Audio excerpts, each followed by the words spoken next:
Assalamualaikum warahmatullahi wabarakatuh. Jumpa lagi bersama Bonti Media, channel yang selalu menyajikan informasi dan materi pembelajaran untuk SMK. Pada video kali ini kita akan membahas tentang mengenal paragraf deskriptif, argumentatif, naratif, dan persuasif yang merupakan kompetensi dasar ke 3.3 dan 4.3 dari mata diklat simulasi dan komunikasi digital.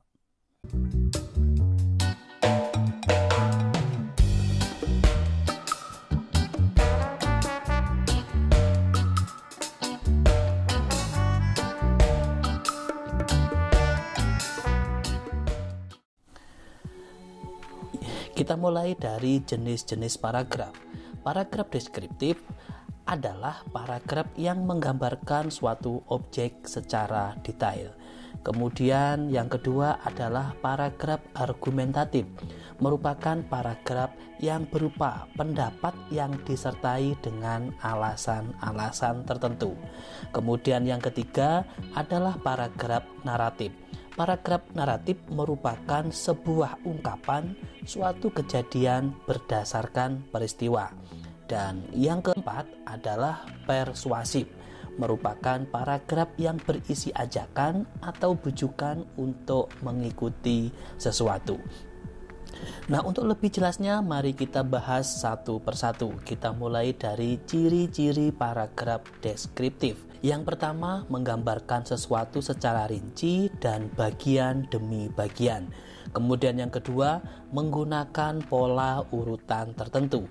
Yang ketiga, mengungkapkan pengalaman. Dan yang keempat, berusaha menghadirkan suatu peristiwa atau hal tertentu di depan pembaca. Nah, langkah-langkah menyusun paragraf deskriptif yaitu yang pertama adalah menentukan objek atau tema yang akan dideskripsikan. Kemudian menentukan tujuannya. Yang ketiga, mengumpulkan data dengan mengamati objek yang akan dideskripsikan. Dan yang keempat, menyusun data tersebut ke dalam urutan yang baik. Atau dalam hal ini bisa dikatakan sebagai menyusun kerangka karangan. Dan langkah yang terakhir atau yang kelima yaitu menguraikan kerangka karangan menjadi deskripsi yang sesuai dengan tema yang ditentukan. Nah, berikut adalah contoh paragraf deskriptif. Lapisan ozon menipis, hutan-hutan tropis mulai meranggas, gurun makin luas. Akibatnya, suhu bumi meningkat, cuaca tidak menentu, dan bencana alam makin sering datang. Kesimpulannya, bumi makin kritis.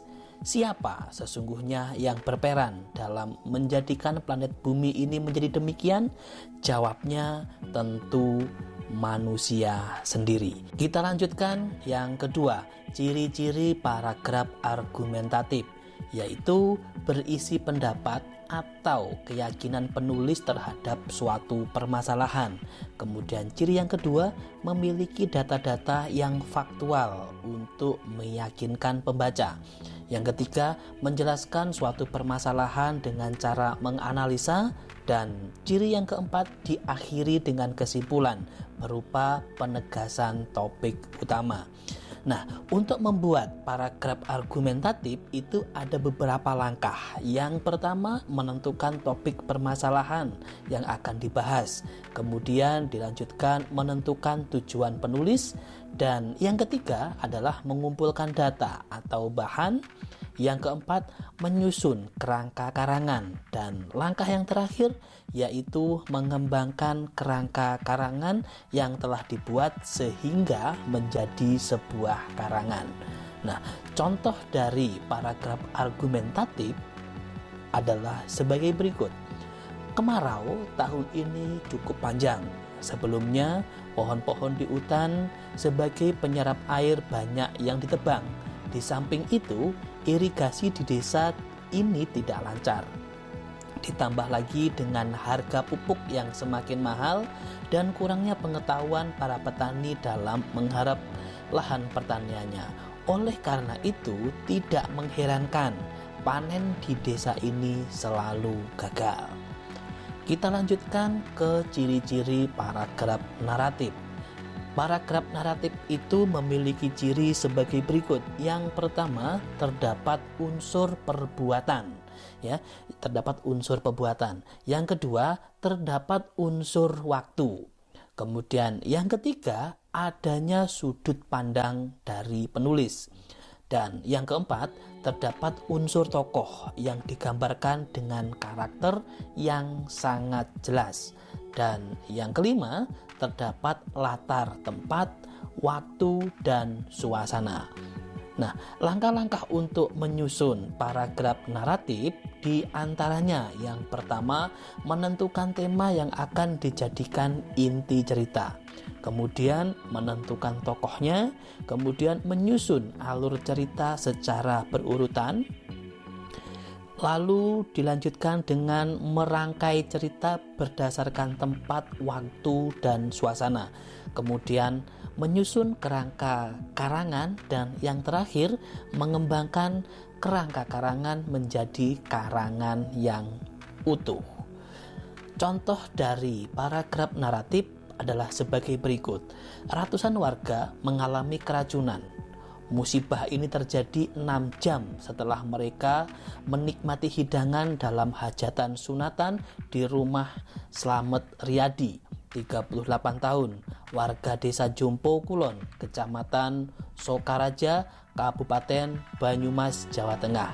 Sekitar 200 penduduk di beberapa desa dibawa ke rumah sakit dan puskesmas. Tidak ada korban meninggal dalam musibah tersebut. Nah, itulah contoh dari paragraf naratif. Kita lanjutkan ke paragraf yang keempat, yaitu ciri-ciri paragraf persuasif.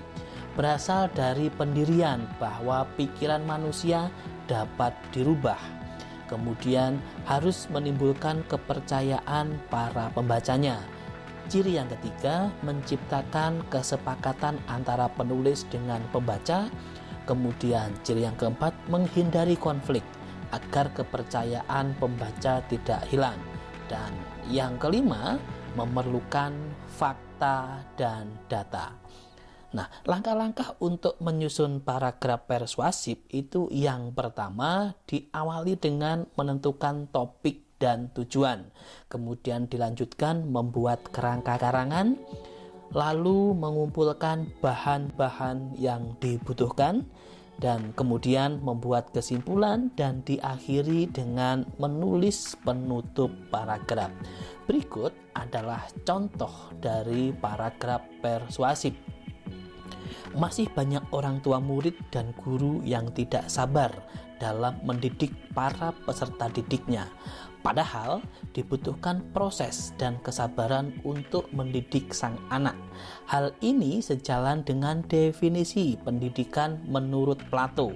Menurut salah satu filsuf legendaris Yunani ini, pendidikan merupakan suatu proses yang panjang dan dijalani seumur hidup.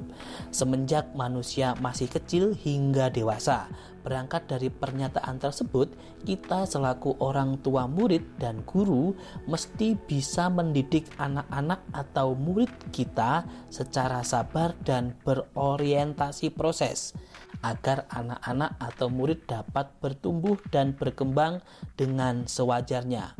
Dengan begitu, potensi terbaik yang dimiliki anak-anak atau murid kita dapat bertumbuh dan berkembang dengan baik dan alami. Selanjutnya, kita akan membahas bagaimana cara membuat paragraf menggunakan aplikasi Microsoft Word.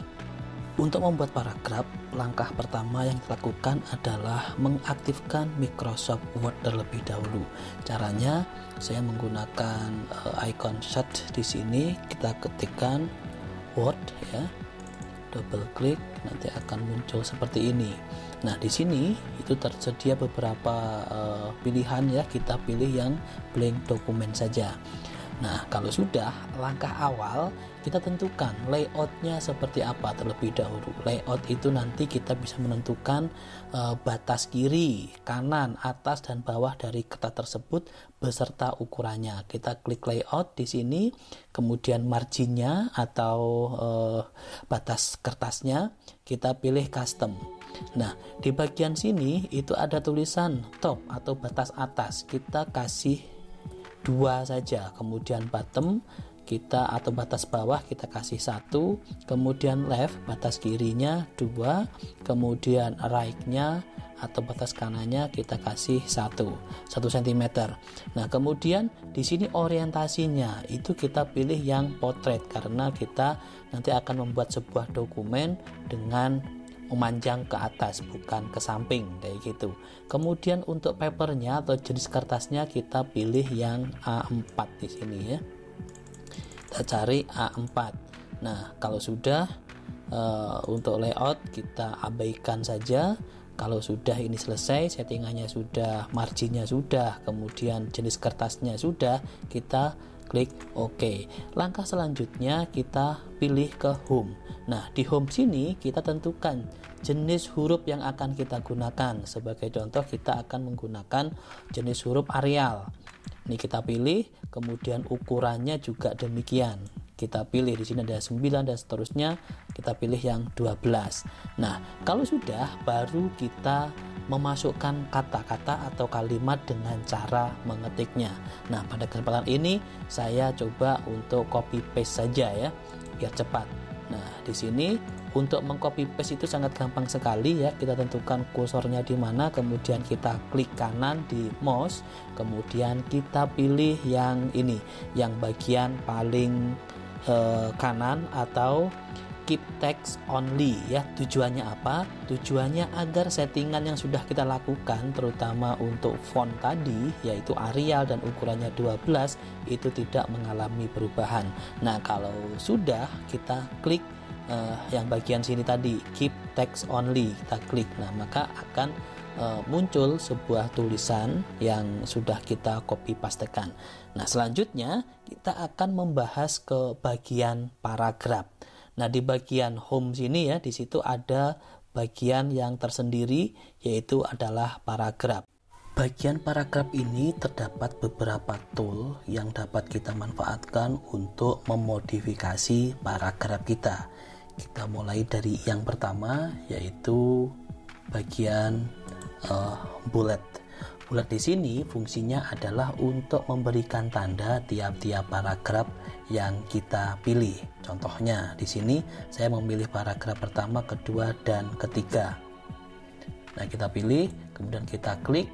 Di sini ada beberapa pilihan bulletnya ya. Kita pilih yang ini saja, yang gambar checklist. Nah, posisinya akan seperti ini. Nanti setiap awal paragraf itu ada tanda checklistnya. Atau kalau kita rubah dengan bentuk yang lain, contohnya yang dot ini, dot hitam ini, maka akan berubah seperti ini. Nah, kalau yang putih juga akan menyesuaikan. Nah, selanjutnya di samping kanan bullet ini ada numbering. Numbering itu nanti akan memberikan penomoran pada tiap-tiap paragraf. Kalau yang tadi itu hanya simbol, kalau numbering itu bisa berupa angka. Contohnya kita pilih 1, 2, 3. Nah, di sini paragraf 1 ditandai dengan angka 1, kemudian paragraf kedua ditandai dengan angka 2, 3, 4, dan seterusnya. Itu pun juga macam-macam. Ada angka, kemudian ada huruf kapital, dan ada juga huruf kecil, huruf Romawi, dan segala macamnya di situ. Nah, dan kita lanjutkan, di sini ada bagian yaitu tentang perataan paragraf ya. Tapi sebelum membahas tentang perataan paragraf, numberingnya kita hilangkan terlebih dahulu supaya lebih gampang untuk memahaminya. Oke, kita sudah menghilangkan numberingnya, kita lanjutkan ke bagian perataan. Perataan paragraf di sini artinya kalau kita pilih yang like left ini, paragraf tersebut, paragraf kita itu akan memiliki rata kiri. Contohnya adalah seperti ini. Di bagian sisi kiri rata, tetapi di bagian sisi kanannya tidak.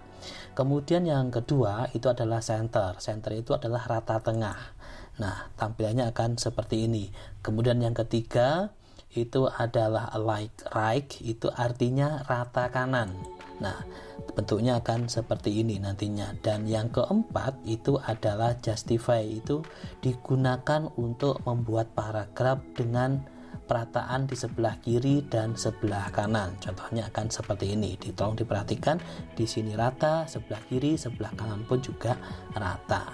Nah, kita lanjutkan ke bagian yang berikutnya. Di sini ada line and paragraph spacing, digunakan untuk membuat jarak antar baris, baik itu baris per paragraf ataupun per baris dalam tiap-tiap paragraf.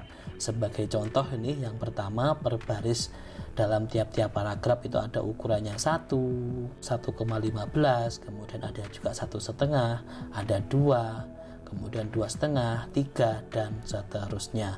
Nah, ini akan ditentukan sesuai dengan kebutuhan. Apabila teman-teman akan membuat laporan, biasanya menggunakan spasinya itu 1,5 ataupun 2, seperti itu. Di sini kita bikin yang 1,5 saja. Nah, selain spasi atau space tadi ya, di bagian bawah ini juga ada line spacing optionnya. Nah, dia apabila kita klik nanti akan muncul tampilan seperti ini ya, spacingnya, spasinya. Itu before itu artinya sebelum paragraf, dan after itu adalah setelah paragraf. Nah, ini kebetulan di komputer saya sudah tersetting default 8, itu kita rubah dulu menjadi 0. Nah, tolong diperhatikan di sini itu tidak ada jarak yang berbeda. Semua baris jaraknya sama. Nah, sekarang kita coba membedakan. Nah, di sini before-nya kita tambah ya, kita tambah itu kelipatan 6. Contohnya 18 kayak gitu. Nah, di bagian awal paragraf ya, tiap-tiap paragraf itu memiliki jarak yang lebih lebar dibandingkan dengan jarak antar baris yang lain. Sebagai contoh nih, paragraf pertama dengan tulisan contoh paragraf ini itu ada jarak yang lumayan lebar. Kemudian lapisan dan bumi meningkat itu jaraknya standar 1,5, begitu juga seterusnya. Dan memasuki paragraf kedua pun juga demikian. Jadi jarak antar paragraf pertama dengan paragraf kedua itu agak lebar. Itu apabila kita yang kita aktifkan atau yang kita setting adalah before-nya. Nah, sekarang kalau yang after-nya yang kita aktifkan berarti itu setelah paragraf ya, setelah paragraf.